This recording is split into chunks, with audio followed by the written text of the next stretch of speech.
Awesome. Good morning, everybody. My name is Alex. Some of you guys might have seen me before. I was in here before doing a presentation on Hardcast.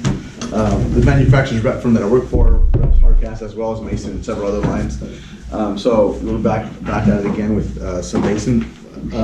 I lived in Fresno, but I've been in the industry for 20 or so years, and the inside sales, install, as well as outside sales. So really, I'm just trying to, here to kind of give you guys a little bit of knowledge that'll help you, hopefully, be a better tech in the future after you guys leave this in the school setting, and hopefully, what we talked about here today helps you guys in the future. So, Rolando at Baker's, who set this up, so we appreciate it, Rolando. Thank you, Rolando, for setting that up. But yeah, it's good. It's good that Baker's doing stuff like this and kind of planting a seed in you guys to be able to train you guys to get the proper knowledge of the things that sometimes doesn't get addressed or doesn't get talked about. Not because it doesn't matter, but because there's just not enough time to talk about everything in this industry, right? So being able to fit in stuff like this here and there helps a lot. So appreciate you guys' time and attention today.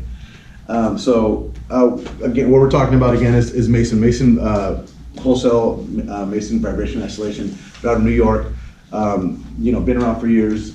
They're the staple in the game. They're when we talk about vibration isolation and noise reduction, when you guys get out in the industry, as soon as you ask engineers or you ask anybody that's been in the industry anytime, they're gonna know Mason. They're the leader in it, and I'm fortunate to be able to rep them in that category. There's a couple different categories in the spring and noise vibration area of the industry, of the install process, and then there's different alternatives for what to use in those scenarios. And so I'm going to go over that a little bit. I'm going to kind of talk to you a little bit about cork pads, rubber pads, neoprene mounts, springs, hangers. They're pretty all doing the same thing, just for different applications, right? Obviously, if you're hanging something, you're going to use a hanging spring. If you're going to, you can use either neoprene version or you can use a spring version. And I'm going to talk to you a little bit about why you would use one or the other. So the first thing I'll talk about is just kind of more or less the offering. So we have Mason offers everything from a 12-pound spring, which is obviously for something really light in the industry. You're probably not going to run across a tremendous amount of things that are going to require something as light of a spring, except for maybe a furnace. And then we have things up to 1,000-pound springs. We have stuff that will hold huge compressors and chillers and equipment packaging is pretty much limitless. To a certain point. Even if it's something that we don't do, they'll engineer it and they'll make it happen. I mean, we have springs that you guys can probably stand inside of. That's how huge the springs can be made. So there's really no limit. So whenever you guys get out in the field and you do run across this, don't say, oh man, that's too big or that's too small. Probably, you're probably just going to be stuck with this. Ask some questions. Once you guys are in the field, ask the distributor, ask the territory manager, say, hey, this is a scenario I have, and how can you help me? And the point I'm trying to make is just don't write off a situation assuming that you're not going to have a solution, because a lot of times there is a solution for it. I mentioned a little bit earlier that some of you guys have Spanish catalogs, so again, I apologize for that. I'll get you guys English catalogs to replace those. Some of you have English catalogs. For the most part, you won't need to worry about that. I'll kind of go over, I might mention a page or something, kind of, reference a picture or something, but I'll more or less talk about it. So you don't have to worry about that.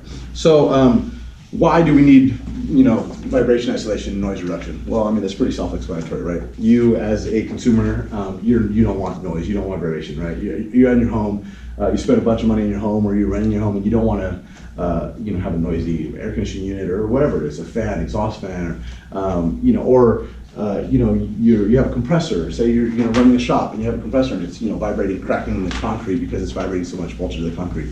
There's many different reasons why you're going to use this, but for more or less it's to prevent obviously damage and also to be able to prevent annoyance, right? You want to be able to sleep, you can't sleep. If you ask a lot of contractors, and I've done this, I've asked a bunch of contractors that install things properly. Hey, what's the number one complaint you get after you install something? Properly, everything, as long as nothing's broken or nothing, what's the number one complaint you get? They'll say, sometimes I'll get some noise vibration complaints. Generally, it's because whatever, their trusses or it's their house or it's old or whatever the case is, right? They'll say we'll get some noise vibration issues. And I'll generally ask, what do you do to remedy that? And they'll say, oh yeah, we just generally put cork pads on it. And that's what these are. These are cork pads. Essentially, it's 2 pieces of rubber stuck on a piece of cork. Well, after I do this, I'll pass these around so you guys can check them out, but I need them at the moment, so I'm gonna hold them here. But cork pads, they're the very, very, very like lowest option. They're the least, the least effective option, but they are an option, right? So for the most part, you're gonna run into people in this world that are always gonna go with the cheapest thing they can get, right, to be able to provide a solution. 99% of the time, they're not providing a solution with cork pads. So sometimes you'll get guys that'll realize that that's not doing anything, and then they'll go to something like a rubber pad. This has a lot more deflection. This is a lot more, it moves. It's not as rigid, so therefore it can take on a little bit more of the vibration. So this is a second option. The point I'm making here is, you're going to ask the contractor. It's going to be an issue here and there. And sometimes, and the reason I mention that is because sometimes guys get into the mind frame of, well, if it's installed correctly and you did your job right, it shouldn't be vibrating. Sometimes they still do, right? Even if the equipment's working correctly and there's a little bit of movement or whatever the case is, again, the houses are different, they're built different, they're in different conditions. It's going to happen. You're gonna have some noise or vibration. So this is your solution. And the one thing I always recommend to guys is, if you want to prevent that from happening, if you want to prevent your homeowner or anybody from ever even calling you in the first place and saying, hey, I'm having a noise issue, is I always recommend guys to just pack it in their bid, put it in their bid already. You'll see at one point, I'm going to get to the point where I'm always going to recommend springs over anything. These springs aren't very expensive. If you add that into the price and you put that in your bid, and the homeowner looks at the bid and your bid's just a little bit more than the next guy's, but your bid says, hey, noise vibration isolation, noise reduction, that's going to stick out to them and say, oh, well, he's making sure that I'm not going to have any issues. If they've had experience of that before, or if they ignore yours and then they have the other guy do it and then they do have any noise and vibration, they're going to think, oh man, I should have went with that person because that person had, that in their bid, So I always recommend guys to put it in. Obviously, I'm biased, right? I sell the product, so of course I'm going to tell everybody to put my product in every one of their bids so that way they can sell more of it. But it's also because I know how effective it is, and I think you guys will feel the same way after today. So the first term I'll talk about is deflection. I mentioned it a little bit earlier. Deflection is how well the spring works, right? How well it can deflect vibration, how well it's going to, the vibration is going to create noise, right? So any kind of movement is going to create noise. So you want it to deflect. I talked about why these suck a little bit, right? They're rigid. Why is because they don't have much deflection, right? They don't have much movement. Again, I'll pass these around so you guys can mess with them in a minute. But this obviously has more deflection, right? It's bendable. It's a lot more, it's rubbery in a sense, So of course it's going to be able to deflect more. It's going to be able to absorb more of that movement or more of that vibration. So deflection is important. The more deflection, the more effective, right? So if you have something that's rigid and then you move to something like this, you're gonna get a little bit. It's gonna get a little bit better, right? But then if you go to maybe something a little bit taller that has a little bit more room, which has a little bit more deflection, of course you're going to get a little bit better. But the ultimate goal is the spring, right? The spring, and the reason the spring is the ultimate goal is because it's engineered to the certain specific weight to be able to make sure that it's going to have the proper deflection for whatever it is that's sitting on top of it. So again, when I show you guys what this is here is what this demo is essentially it's a blower wheel with a bolt in it. So it's obviously very out of balance. So it vibrates and it moves a lot. So it makes a lot of noise. It's a very extreme scenario. It's not going to be that bad, or it can be, but generally it's not going to be that bad. But I'm going to show you guys how extreme scenarios can be addressed even with springs. Obviously, if you have a unit, you come to a unit, the unit's shaking like crazy, don't go get springs. But figure out why the unit's shaking like crazy, right? Fix that. And then if you still have some issues, then put some springs on. But don't ignore an actual issue if there is a out of balance, blower wheel or whatever the case is. Okay, so I'll show you that. I'll show you guys that demo unit now, just so you guys can get that, because I kind of want to get some of these in your hand so you guys can play with them a bit. But so I put a catalog under here so I wouldn't damage you guys' table, because you guys see that's very out of balance, right? So our first option, right? Our first option is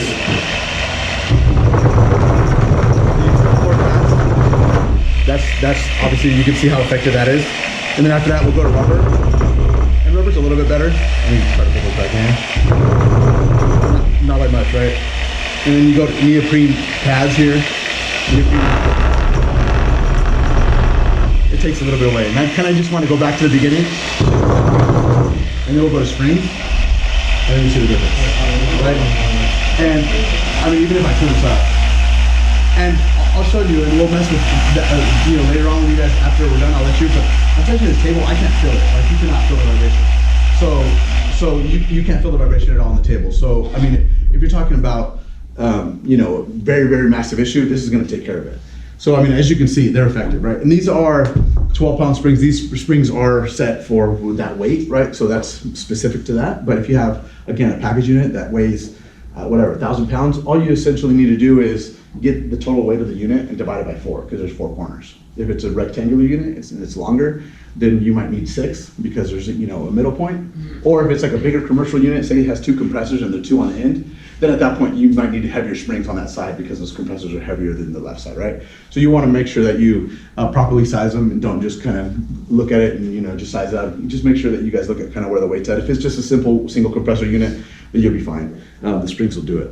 And in those scenarios, utilize your resources. Utilize somebody like Rolando, somebody in the industry